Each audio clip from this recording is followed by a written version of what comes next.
En République démocratique du Congo, les entreprises minières ont tendance à traîner les pieds face à leurs obligations sociales et environnementales envers les communautés locales. Les niveaux d'exécution de leurs engagements s'avèrent encore faibles, renseignent les derniers rapports de l'Initiative pour la transparence des industries extractives ITIE-RDC réalisés dans les provinces du Lualaba, du Haut-Katanga et du Haut-Touélé en mars 2023, des réalités qui semblent n'avoir pas encore changé d'un iota à ces jours.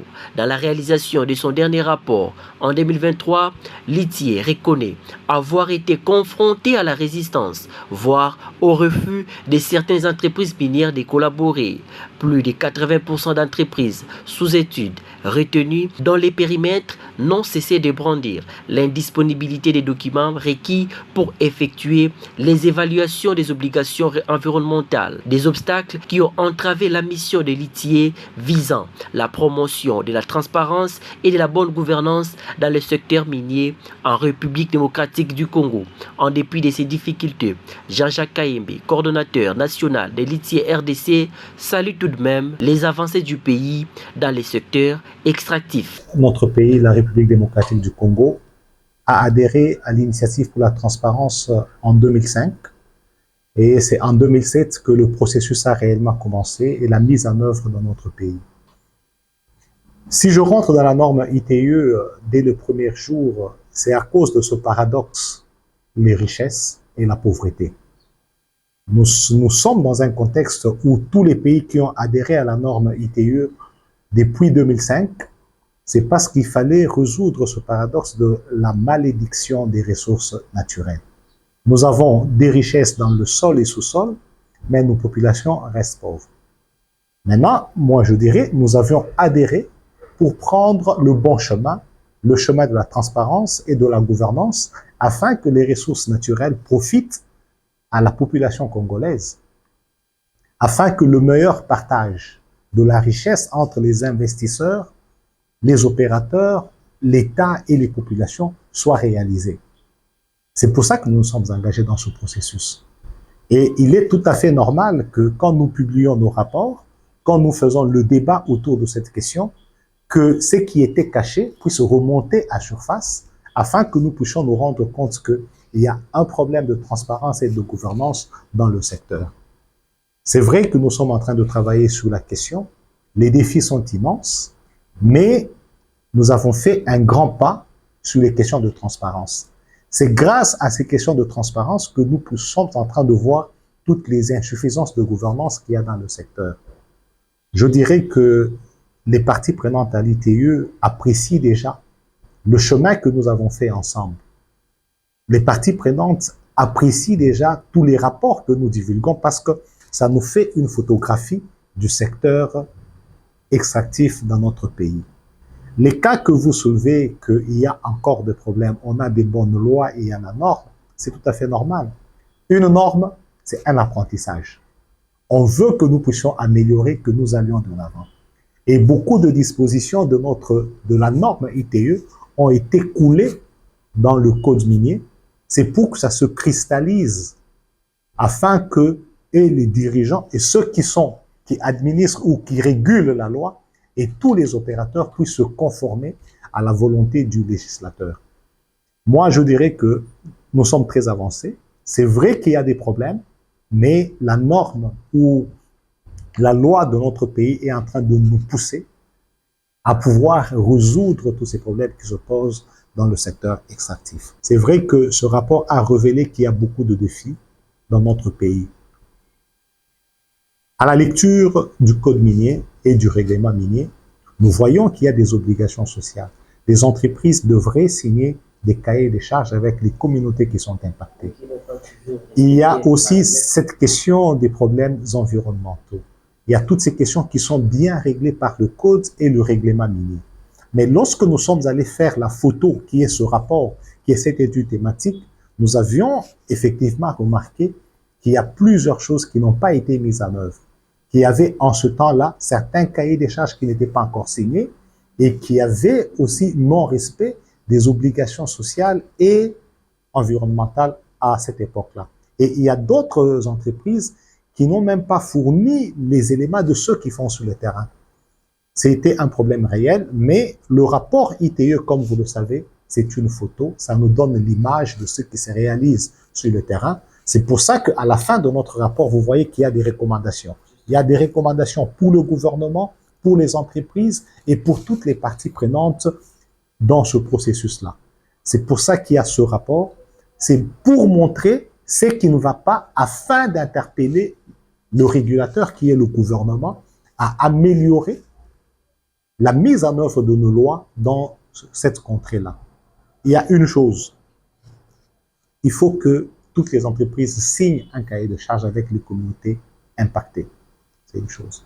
Il y a la question de la publication des synthèses des études des impacts sociaux et environnementaux, les synthèses des parts et des PGS qui sont des plans de gestion environnementale et sociale qui ne sont pas publiés sur les sites de la CTCPM au ministère de Mines. Ce sont des questions qu'on a soulevées pour lesquelles les services de l'État ont été interpellés pour faire le suivi. Je pense que dans le prochain rapport, nous allons voir le pas qui est fait. Le but de l'ITE, c'est de relever tous ces problèmes et d'interpeller tous les acteurs afin qu'il y ait de la redevabilité dans ce secteur-là. Coordonnateur de l'ONG Initiative pour la bonne gouvernance et les droits humains, Dona Kambula fustige la faiblesse de l'État congolais qui, selon lui, laisse faire les opérateurs miniers véreux à travers son ONG basée dans la ville de Kolwezi, chef-lieu du Doualaba et capitale mondiale du cobalt. Dona Kambula estime carrément que le programme actif des litiers n'a aucun impact dans la région. Pas donc étonnant d'après lui que l'activité minière continue à détériorer l'environnement. Est-ce que les entreprises qui exploitent dans la ville de Kolwezi respectent-elles leurs obligations sociales? Je veux dire que la responsabilité sociétale reste une question, on dirait, une simple formalité légale. C'est vrai que vous allez arriver à Kolwezi, vous allez trouver les entreprises qui ont signé leur cahier de charges de responsabilité sociétale. Cependant, sur le terrain, les projets qui sont réalisés dans le cadre de la responsabilité sociale de l'entreprise n'arrivent pas toujours à contribuer contre la lutte, à contribuer à réduire la pauvreté. Dans les zones d'exploitation minière, comme je l'ai dit, il existe beaucoup de pauvreté. Les gens n'ont pas accès, par exemple, à l'eau potable, les gens n'ont pas l'accès à l'énergie électrique, les gens n'ont pas accès à un système sanitaire plus ou moins adéquat. Ce qui fait que, quel que soit le fait que les entreprises prétendent respecter leurs obligations sociales vis-à-vis des communautés locales, malheureusement, il y a encore beaucoup de pauvreté dans ces zones-là.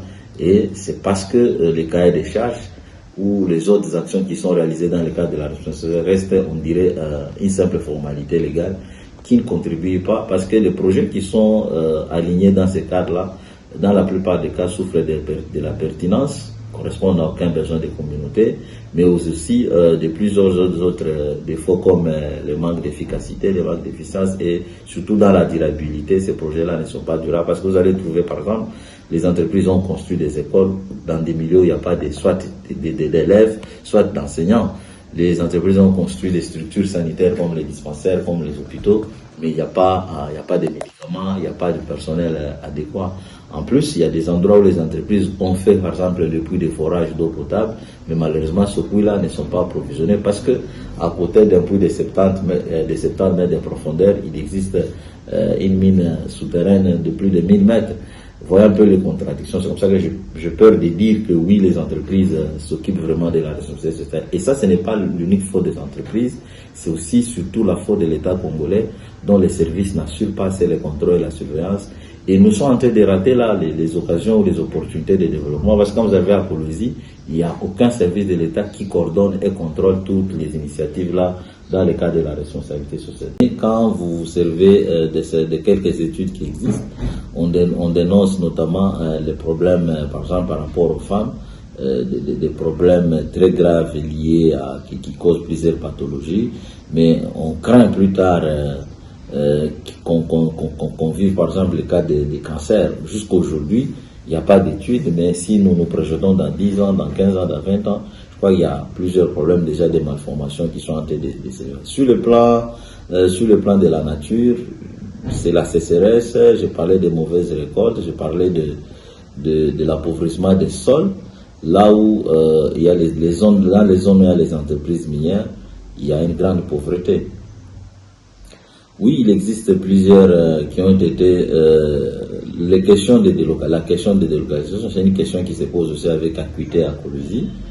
Partout où il y a les activités minières, industrielles, artisanales, les gens perdent leurs terres, les gens perdent leurs espaces, les gens perdent leurs logements. Quand vous arrivez dans les centres-villes de Kourouzi aujourd'hui, vous allez voir que l'église méthodiste, l'école Nour, au quartier Jekamine Kourouzi ont totalement disparu à cause d'un processus de délocalisation anarchique. Le quartier Jekamine Kourouzi lui-même, il est en voie de disparition depuis 2014. Le village Tchaboula, il est aussi en voie de disparition à cause d'une délocalisation. Quand vous rentrez à Kassoulo, en 2017, c'est le gouvernement provincial qui avait lui aussi organisé un processus de délocalisation anarchique. Quand vous allez dans la zone de TF1, bref, je voudrais dire que à cause de l'activité minière, il y a plusieurs cas d'expoliation des maisons, plusieurs cas d'expoliation des champs qu'on appelle les délocalisations, mais tout ça s'est fait sans plan de réinstallation. Le gouvernement provincial du Lolaba, les entreprises n'arrivent pas effectivement à organiser la réinstallation des communautés délocalisées, ce qui fait qu'à cause de la délocalisation, la population vit finalement dans une situation de précarité, de pauvreté, de vulnérabilité, parce que soit les gens sont privés de leur substance, de leur moyens de substance, par exemple les champs, soit les gens sont privés de leur logement et il se pose un sérieux problème de droit au logement et de droit à la...